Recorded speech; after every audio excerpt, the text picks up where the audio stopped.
We back, baby. Go ahead and hit that subscribe button right now so that you don't miss a thing. You are now tuned into the system behind the system. Welcome back to the Neo DaVinci Show. And on today's episode, we are going to discuss training the body as an interconnected system. The guest that I'm bringing on to unravel this topic is Josh Henkin. He is a well-renowned coach who's been in the industry for over 30 years. He even created a system called DVRT, Dynamic Variable Resistance Training, which includes a very well put together sandbag that I see as a cutting-edge piece of equipment to train the body most efficiently and most effectively. So buckle up your seatbelts and let's get ready to train the body as one interconnected system. Let's just start by kind of telling the people what you do, how you got started, and what your passion is. Sure. I started in the fitness industry over a little bit over 30 years ago now. Initially, I started in strength conditioning, working and interning in some Division I programs. Decided that wasn't really the lifestyle I wanted, so I wanted to go into. I decided I still wanted to, work with people, and so I went into fitness, which I learned a lot very quickly on how different it was of a world from strength conditioning. But I wanted to bring kind of athletic-based training to everyday people. So, I've done that. I started getting into corrective exercise in the late 90s and functional training in the late 90s, going to courses and programs. And that sort of set a foundation, to start shaping my philosophy, working practically every day with people, of all different sorts from, everyday folks that were just wanting to lose body fat to those that were elderly, getting over, joint replacements to young athletes, even some professional athletes. So around 2005, I created what's known as the Ultimate Sandbag, which was the first sandbag design Yeah, we use them in specifically our for club fitness pretty training. often. Our people love them. Oh, cool. That's really cool to hear.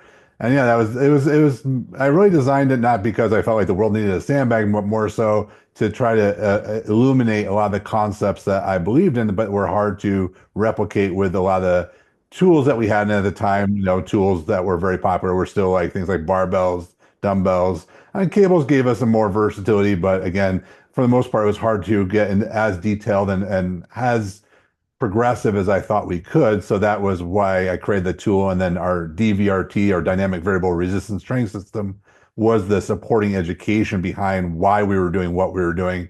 So basically, since then, I've been predominantly an educator that presented in over 14 different countries, worked with everything from hospital wellness programs to elite military programs to Division I sports programs to physical therapy programs to gyms all around the world. So it's been a great way to sort of, learn from, culturally how people look at fitness in different ways, what people are challenged by, what are the problems they need to be solved. And really that's always kept me shaping what we do because what we do is always very results driven. That in my line of work, we have to provide a tangible result. We don't get just to talk philosophy. Yeah. People want to see, they need to see injury reduction. They want to see health improvements. They need to see, mobility improvements. They need to see quality of life improvements. So that's what we do. And we help people design programs around that. Awesome. So it sounds like you've experienced and worked with a lot of different type of situations, type of people, and you've kind of worked on a lot of different systems per se, across all the people that you've worked with. Um, with the industry kind of the buzzword nowadays is collagen, fascia meridians. I see you definitely highly in tune with that.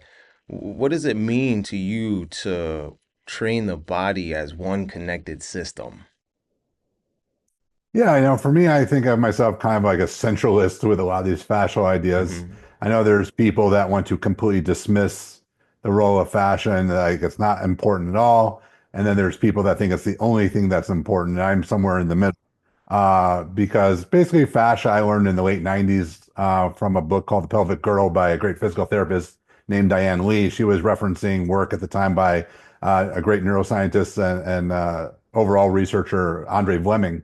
And he was one of the first people to publish research, talking about these fascial kinetic chains. He was talking specifically about things like, the posterior oblique sling, where your thoracolumbar fascia, this big set of connective tissue that's kind of like your natural weight belt, connects your lats and your opposing glutes. And basically what it does, it creates a little tightness system when you're walking so that you create spinal stability, because when we're walking, most of our time is on single leg. So how do you create stability when you need it? And so our system is kind of intuitively creating that stability system in order to allow us to move more efficiently. And so if that system doesn't work properly, then we lose that efficiency. And that's where things like injuries or overuse or, fatigue comes in much faster.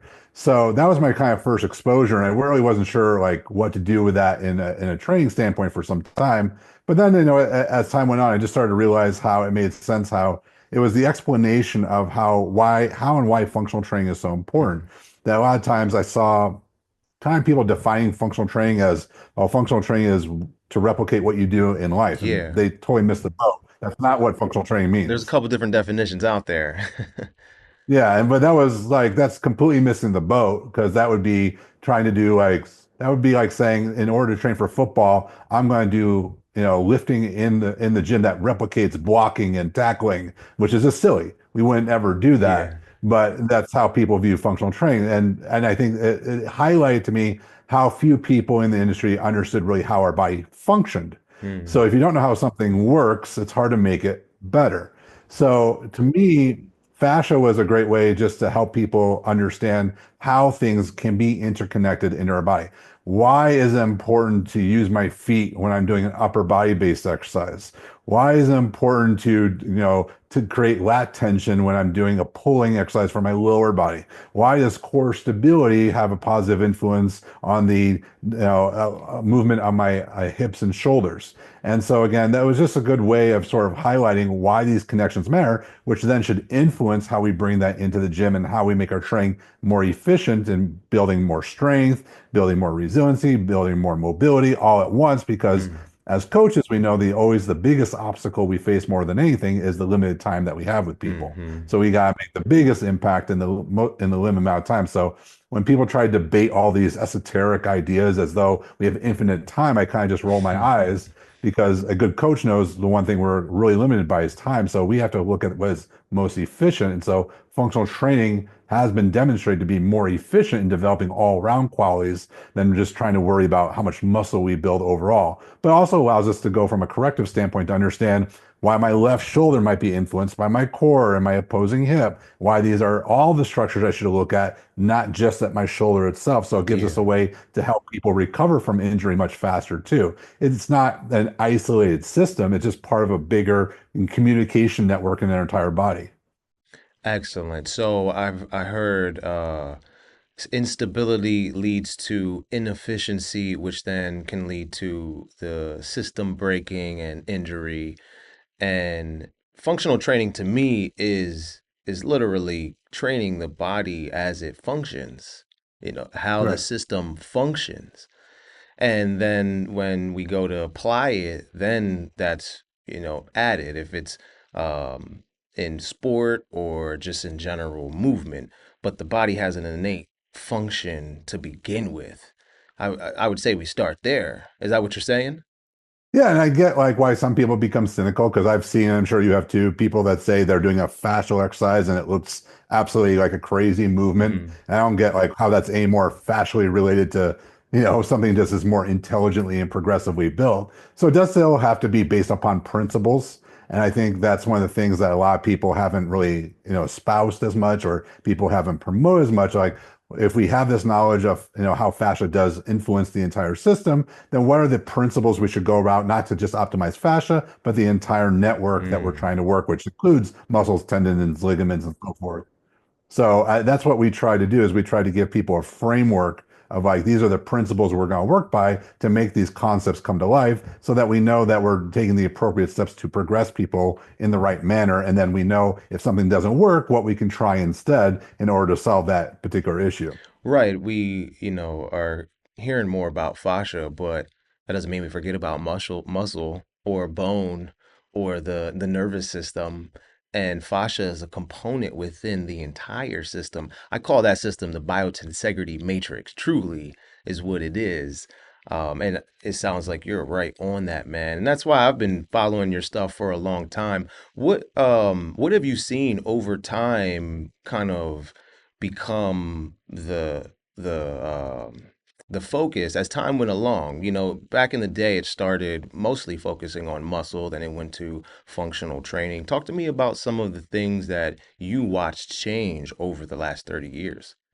I think unfortunately we've seen this pendulum go one way and then it started to swing back where, yeah, we had the bodybuilding influence probably being predominant where we're working isolated parts and we're just trying to work on hypertrophy. And we think that, to train certain body parts optimally, we have to isolate them. Hmm. And then functional training comes along, which starts challenging that kind of ideal. And we do make progress for a few years, but then I think for lots of different reasons, one of them being the rise of the internet and social media, we're seeing that pendulum swing back to where people are getting, refocused on isolation and refocused on bodybuilding and trying to justify, isolative type of movements. And it's not that you're going to die doing them. It's just not as efficient. And I know, like, for yourself and me, when people hire us to work with them, they want to do the thing that's most efficient for their goals because they usually don't have just a single goal. They may have one goal that's more predominant, but they have all these other things they want to accomplish as well. So I think the big misconception is that you have to choose either between looking better or functioning better. Mm, And that's just not been demonstrated by research that, functional training can deliver cosmetic changes. So I know a lot of people do come to the gym or start training in the gym because they want to look better. And they're like, well, I don't care about this functional training stuff. I just want to look better. Well, all the research is pointing to that, well, the functional training does that and so much more. But I think we get people that like to be contrarians or trying to hold on to that mm. outdated mentality. They try to manipulate research that they sort of highlight and try to make people confused so that, like, at the end of the day, from the general person standpoint, it makes sense. If I want my biceps to grow, I'm going to do a bicep curl. If I want, my legs to get stronger, I'm going to work on my quads and I'll work on my hamstrings.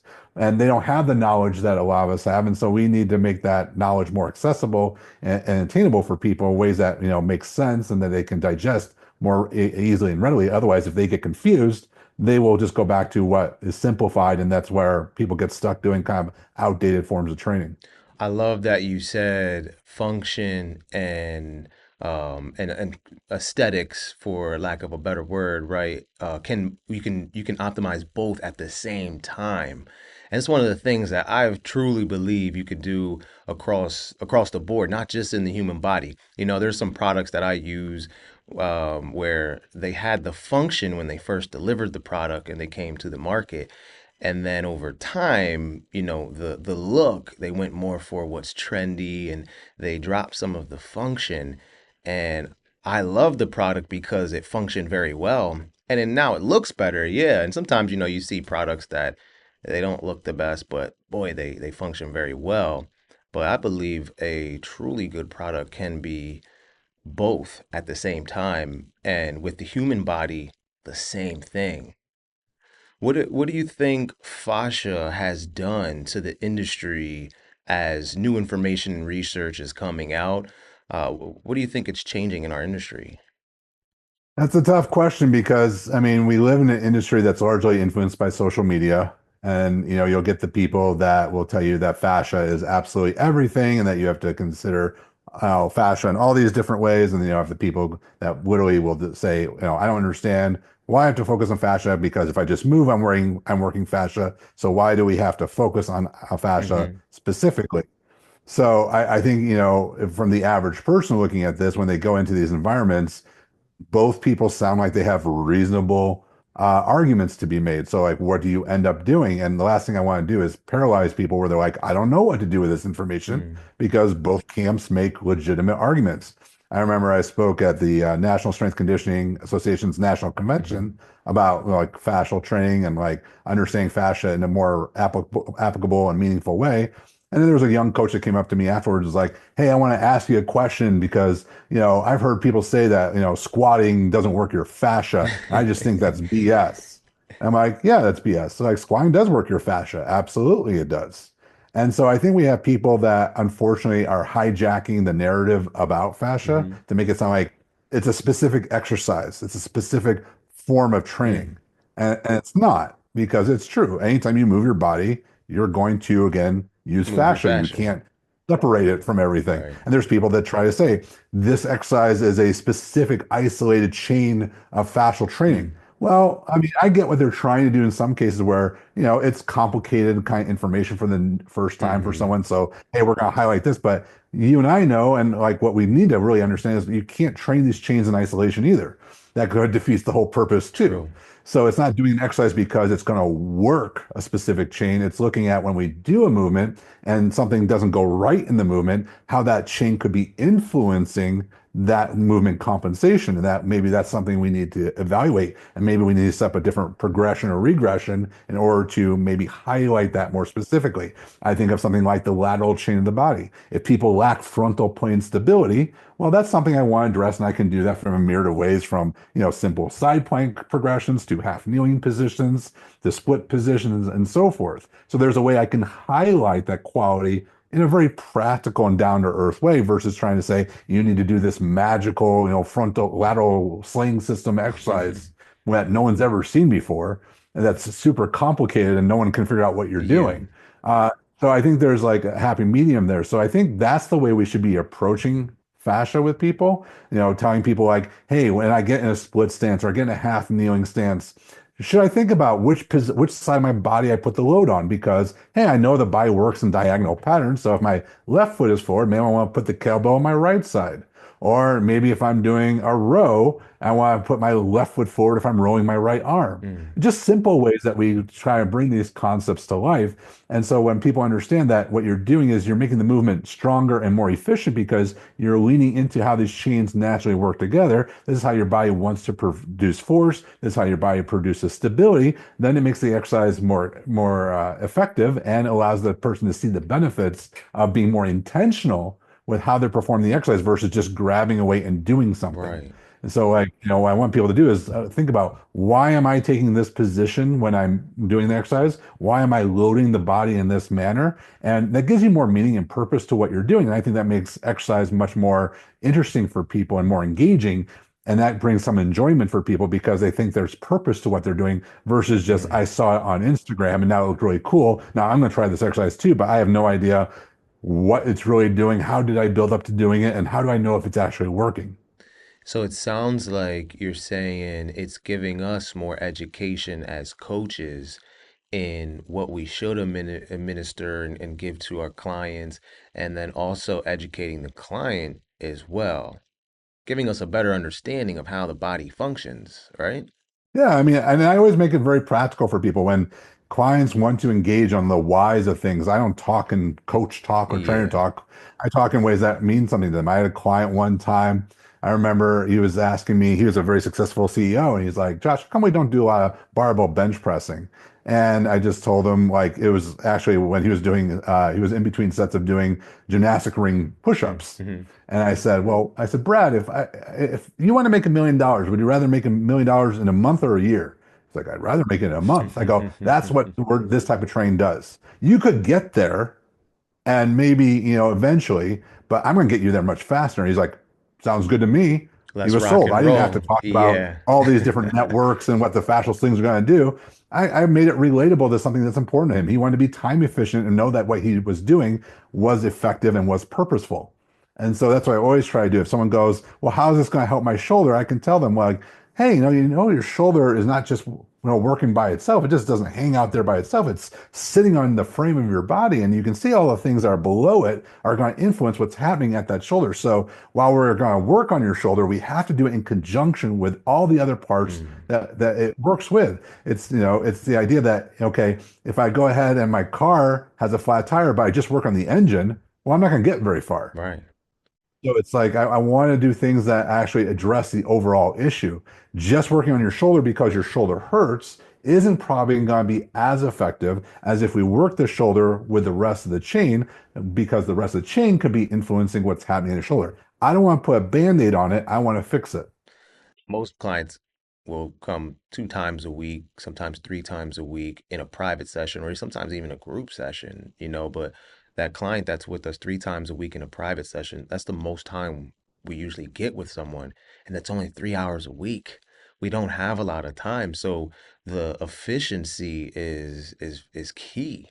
Yeah, I mean I feel like that's why, I would have organizations bring me in. It wasn't because they couldn't get some type of result, but they wanted a better result.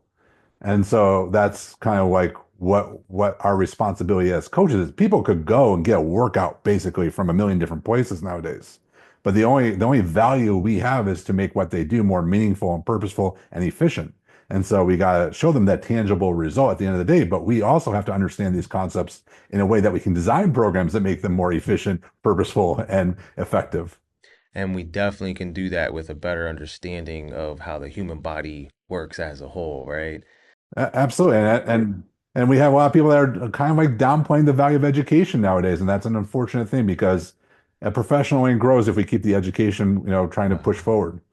I'm curious to hear how has you over the years you learning about the knowledge of fascia, the slings, the myofascial meridians, how has that enhanced your coaching? I think it just made me again more intentional with exercise. So, I mean, as a very young coach, even coming out of the college setting, I remember, if you asked a coach like, okay, why do we do a squat and then we do a power clean and then we do a pull up? They would go, well, that's just what we do. Hmm. Well, that's not a very good reason. Like I always wanted to have a better intention with what we're doing with the exercise. So I wanted to be able to go my workout program. If you said, Josh, why did you pick this exercise? Why do you pick this movement? Why do you pick this position? Why do you pick to put the load on this place? Why do you use this tool? That I could answer every single one of those Hmm. questions. You and I may differ in how we would approach this person, but if I could answer that and you're like, well, that makes sense. That was what I was striving for, that we could still have individuality of how we approach something, but you could make sense to me about every decision you made in addressing all those different issues. So well, for a client, when a client comes in, I don't think about its fat loss. I think about all these, different variables. What are we got? What do they need improvements on? How can we do that combined with other elements? How much time do we have available? Which movements are going to be the most effective? How do we make a more well-rounded program so that we don't have movement redundancy? All these factors are going through my head when I'm creating a program. So then it makes sense that when we get to working with a client, I also have to consider, the client's buy-in and their fears, their apprehensions, what they like to do, what they don't like to Man, I do. love And that it. also goes into the equation of what I'm actually going to do. Because I got the world's greatest exercise, but if my client hates doing it, we're not doing it. I've been in that situation before too. I'm like, no, this is like the exact exercise we should do, and they're like, yeah, I'm good. Nope. All right, we got to switch it up. So it sounds like you're a forever learner. You're a student, and you've never stopped being a student, and you're continually asking more questions, enhancing your knowledge, and I really can relate with that. That's kind of been my thing as well, is wanting to always learn and continue to learn and never stop learning and there's new information coming out for us to learn every day, and that's how we enhance our coaching and make it more efficient. Tell me about the movement, or sorry, myofascial integrated movement program that you created.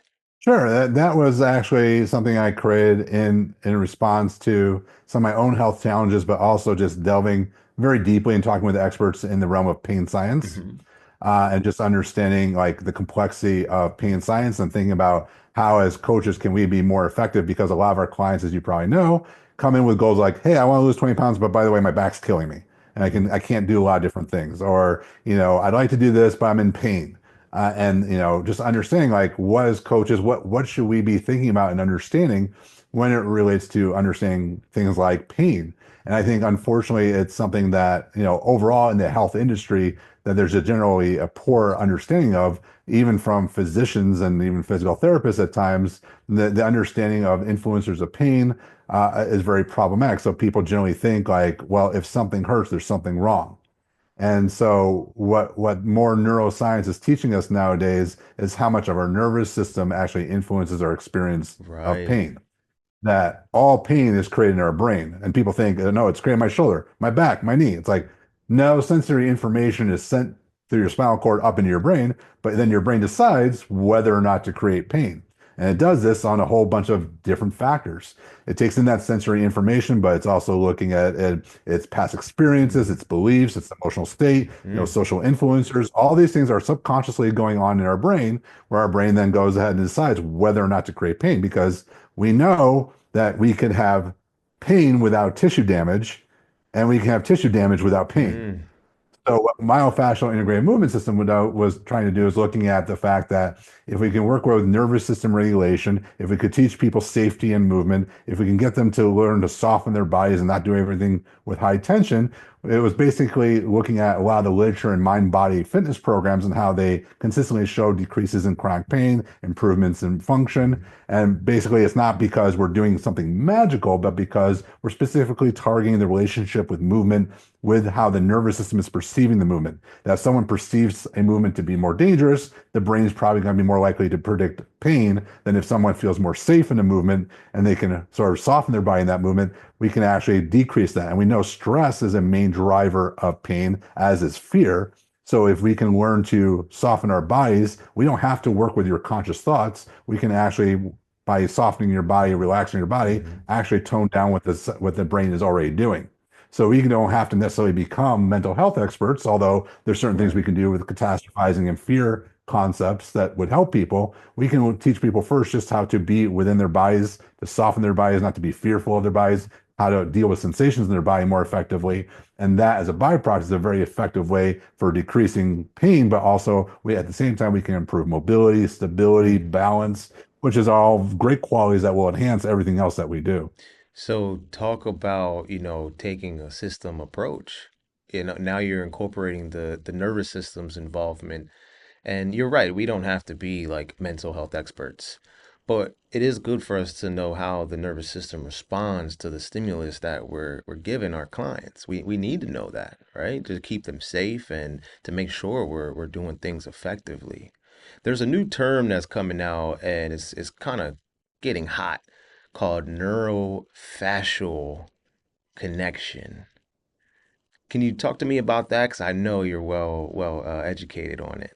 I mean, obviously, I think there's a lot of people may have heard, especially in the world of trauma, that your body keeps the score type of mentality, or trauma lives in fascia. Well, that's not true because fascia is not a cognitive organ. It doesn't have cognition to it. Mm, What does happen is your brain is a predictive organ. So while it feels like we're reacting to the world around us, our brain actually uses prediction. mm, One of the classic examples I give people just to like bring home, like, what do you mean it's prediction? Is if you get thirsty, you drink a glass of water, you're not as thirsty, right? mhm. Well, the trouble is it takes about 20, 30 minutes for that glass of water to hydrate you. So why do you feel less thirsty?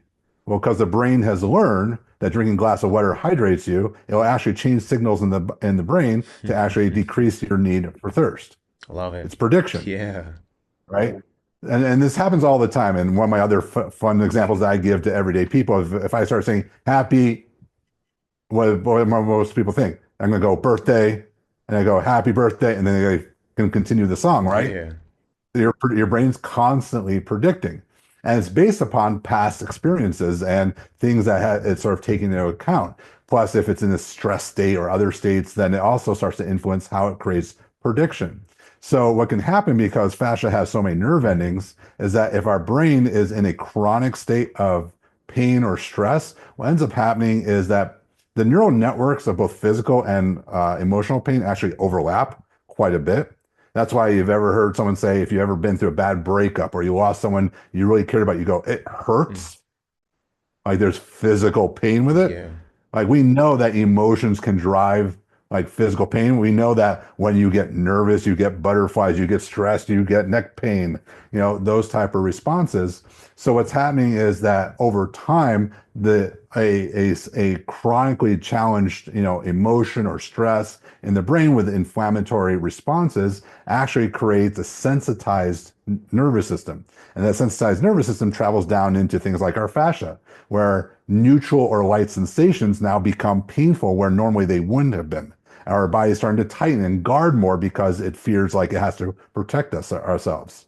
So we have to understand that pain is simply a danger signal that our brain Mm. creates. So we have to think about what is it protecting us from. So if the brain is predicting pain, we can just understand it's predicting danger. So what do we do when we feel like we're in danger? We tighten up, Mhm. right? So it makes sense that that would create, tightness, stiffness, guarding, and increased sensitivity in our fascia. So again, a lot of the things that end up happening is if we can work either with relaxing the body or working with how we're thinking about, what's going on in our body, we can actually tone down that sensitivity. And because our brains are neuroplastic, meaning they're changing all the time, that if we give enough reinforcement that these things are not dangerous, or if we can start handling things more successfully, then that prediction changes and that we don't get that sensitivity that we once had. And so that's why we have to work kind of like with neuroscience and movement and to understand like how they're influencing one another all the time. Wow. And it makes me think of the connection between the brain to the fascia. Would you say it then goes to the rest of the body and that's how it communicates those signalings? Yeah, I mean, there's lots of different interesting healthcare fields. Like there's one now that's called psychoneuroimmunology, which basically talks about how your nervous system influences your immune system, which would also influence your fascial system. I mean, that's how everything is all connected. So, when your brain is having all these challenges, it impacts all the systems of your body. That's why we know things like chronic stress can create cardiovascular risks. That's why we think it's linked to some issues with cancer. Mm. That's why we think it can influence insulin sensitivity, which can lead to issues with diabetes. So it's that inflammation that ends up happening because of this chronic state the brain's in. Remember, if your brain is constantly stressed and thinking that there's danger, then what it thinks of those is that it needs to protect you. And so what's it going to do to protect you? It's going to release all these inflammation responses as a protective mechanism. Mm.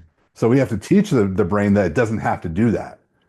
And that's why, I created stuff like MIM, which is more a mind-body approach, because if you try to have someone, if you ever have a client who seems like, oh, everything bothers them, everything hurts, every time they Yeah. move, every sensation bothers them, this is a sensitized nervous system. That's the brain's creating incorrect predictions based upon past experiences that now it's created this more solidified neural network because it's had enough repeat exposure that this thing is causing, like there's interesting research that if you have someone who, let's say, bends over and hurts their back, Yeah. picking something up, right? The brain learns bending over is bad. And so especially if you have a traumatic enough episode or enough repeat Yeah. exposures, the brain will start to predict bending over bad. So if they've actually shown, if you start to even think about bending over, you'll start getting pain signals in the low back because it doesn't want you to The do the human thing body is that it thinks is going to amazing. create pain. Yeah. So that's why when you look for things like guarding in people when they do a certain movement, or I listen to people if they're afraid of doing certain things, okay, let's not start there. Let's find success in movements you don't feel afraid of, and let's put you in environments that you can have success in. So first off, I want you to learn that movement doesn't have to equal pain. And then we progress in a gradated way. We can expose you very slowly to maybe some of the things that we're a little bit nervous because we want to change that prediction over time. And the only way we can do that is to teach your system in a very progressive way that this thing that you thought was going to hurt you isn't dangerous anymore, which takes time and deliberate intention, but we can do that if we have the right plan in place. That trainer, just like a lot of us were, where you jump in and you want to do all this crazy stuff that maybe you can do because you've been doing this for a long time. And it's that intention has turned into or getting closer to mastery, and you can do those higher levels of movements.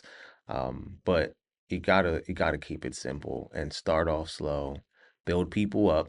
But my passion is to see people moving dynamically like they never could before. Take them to that higher level. Do you believe the new information with fascia and the anatomy trains and the dynamic slings and everything else that we've learned up into this point, are we heading more into that with the industry? As an industry is always hard to say because as someone who's been around a long time, I can tell you there's lots of different pockets of the industry. Some parts of the industry have never even heard of some of this stuff True. before. So it's hard to say as an industry standard. I think what we need to do is make a lot of this information far more practical for people and not so circus-like, not so mystical in some ways, to relate it in ways that make meaning out of it. I think, unfortunately, like I said, there just as there's really good people in this industry talking about these topics, there's people that hijack this information and try to create really novel exercises to get Yeah. attention, and that sours other people in the industry from taking this seriously. So I think all we can do is control what we do. And so I always tell people, as long as you try to give people the best evidence-based information that you have based upon your experience, what the literature says, knowing this is a rather new field that's going to need more research, it's going to need more time to develop, but understanding that we know these factors at least influence what we do. And so I think that's one of the key things, that it's an influencer and it's not the only part of the equation, that it's part of the overall, organism. It's what the overall body is trying to accomplish. And like you said, yeah, we want to use the KISS method of keep it simple, stupid sometimes at first, but we also want to balance that with not being, ever heard of the SIS acronym? Don't get stuck in stupid I simplicity. haven't heard of that one yet. That's So new. What is it again? it's called SIS, stuck in stupid simplicity. Okay. So like we're balancing those two things, right? We're balancing building foundations, understanding the movement, and everyone's going to progress at a different rate. And I know you know this. hmm And so we just have to understand what might seem small to us might be big for someone else. It might be like someone gets a larger range of motion in their squat, which may not be a big deal to us, but it might be like, oh my God, I've never been able to squat that low without knee pain before. And all of a sudden, like a whole world opens up to people. Or they may have never been able to do a pushing exercise without shoulder pain before. Now they're learning that they use their feet, which causes their core to brace, and they hold their weight in the right position. They don't have shoulder pain. Now they're learning that, look, I can Their exercise. And capabilities are so starting to it's like, improve and increase. Yeah. yeah.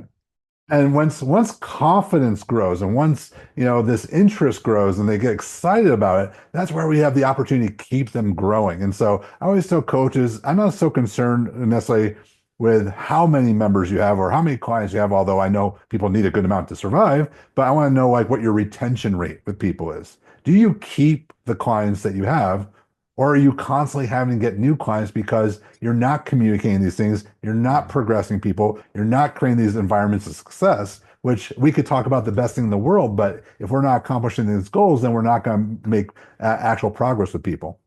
Right. What is one thing that you think new coaches who maybe have not heard of this information or have applied it, and even coaches who are experienced in it and have been educating themselves on this functional training as a whole, what is one thing that you think they could apply right away, simple, right, to enhance their workouts that they give to their clients?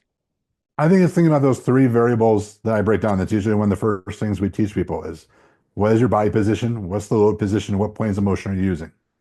Mm, I mean, you could add in, which movement pattern are you using too, but those are the three that I tell people. If you just become more cognizant of those things, you're going to be ahead of about 99% of people in this industry. mm, Because I know even elite coaches who never give consideration to those things.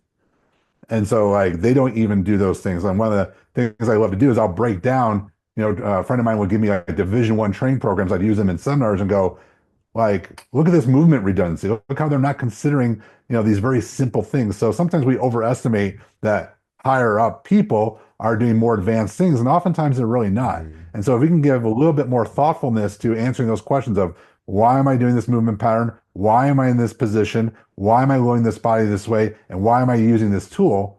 Oh my gosh, you're going to become an elite coach overnight. mm. And then that last part I would just say is, read actual books, not blogs, not Instagram posts. Yeah, right. Read actual books. And one last thing is like go online and read the criticisms. Read what the opposing side says.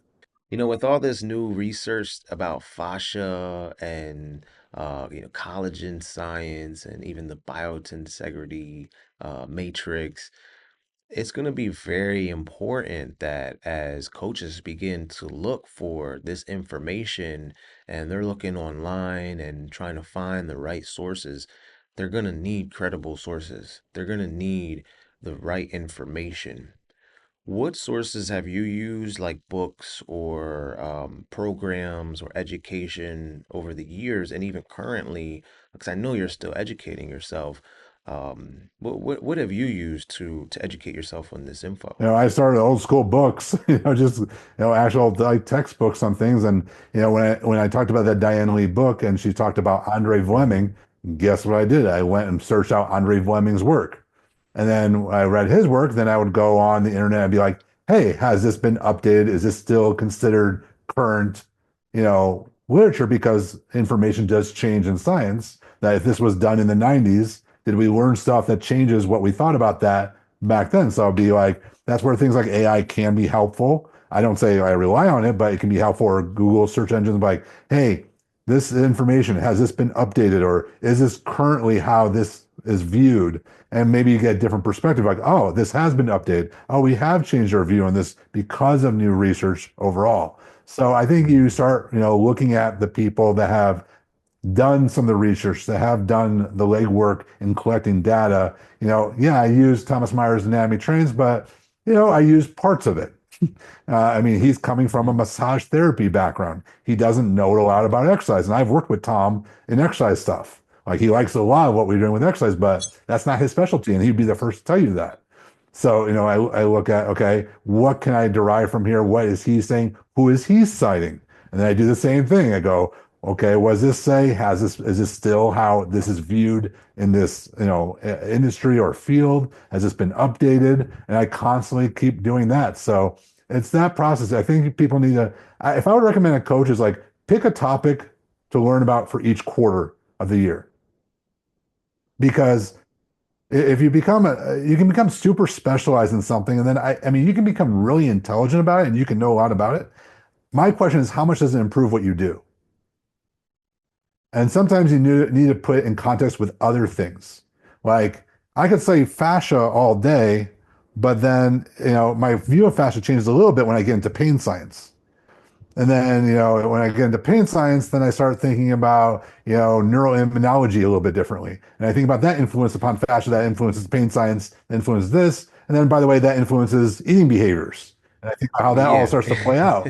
So, It reminds me of that meme of the guy with the crazy hair and yeah. he got all these like math problems over his head. I mean, man, you can drive yourself crazy doing Yeah. that. I mean, It's good. I don't want to become a That's some good specialist advice. in something because there's going to be a point where of diminishing returns for me as a coach. Right? There's going to be a point where knowing it's like building like a great. There's an idea called optimal strength, especially in performance training, where getting stronger doesn't Mhm. make you better at your sport. Right, And I feel right. like there's a little bit of that. Like there's people that can maybe out talk me in some of these different arenas. I don't know if that would change what I do in my coaching. So Mm. I'd rather like take a subject for maybe 4 months, or three or 4 months, then do a different subject for 3 or 4 months, take a different subject for 3 or 4 months, and then I can always come back to it after a while. But then I start putting the pieces together a little bit more effectively because I understand how this influences that, but that also influences this. But they don't talk about that here until I understood this. And then you can put pieces together that Right. people originally in that industry didn't even think about because they're only getting hyper focused on one very specific thing. So I start to see how everything influences one another. So my map, instead of it looking like the crazy Charlie Day, whiteboard, ends up being kind of a circle. Yeah.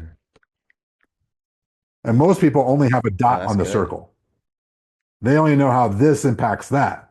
They don't know how this will also impact this, and how these other things will impact that original thing I was learning about. So I want to kind of put those pieces of the puzzle together. I think that's the future of what we do as coaches right there. I had someone the other day come to me and ask me, he was like, "Hey Neo, and afterwards he told me he was trying to ask me a trick question. But he asked me, he's like, as you age, what's more important, strength or endurance?" And quickly I said both. Like, I'm not going to pick one. We're going to work on both in here. We're going to work on all of it. And actually, let's add balance and stability and dexterity, coordination, structure, form, so on and so. Let's work on all of it. Let's not just pick one thing. And sometimes we may do, okay, for the next 3 weeks, we're going to kind of hone in and sharpen up our strength. And then we're going to come over and get endurance. But the best workout to me is one that incorporates all of it, that works all of it simultaneously. That to me, I think is the future. And I've learned a lot following your posts online and watching you just put exercises out there and information that shows how the body should be trained as an interconnected system. Yeah, I mean, we have tons of free information. We have blog posts for a long time that it's free content that people can check out at dvrtfitness.com. They can go to my Instagram, Josh Henkin, DVRT. My wife Jessica's a physical therapist, so she goes from more of a clinical perspective. So, you can find her through my page and the website as well. She's got really good information for people that like a more clinical perspective of a lot of these things. Excellent, man. Hey, keep putting the information out there because all of us coaches need it. And, I'll keep staying tuned. And thank you for jumping on today. I really appreciate your time, Neil. Thank you so much for having me. Thank you for tuning in today, and I hope you got just as much as I did out of this. If you have any questions, put them in the comment or follow me at International Da Vinci. For more information on what we do at Da Vinci Engineered, go to davinciengineered.com or you can follow us on all platforms at Da Vinci Engineered. And I will see you next week on the Neo DaVinci Show.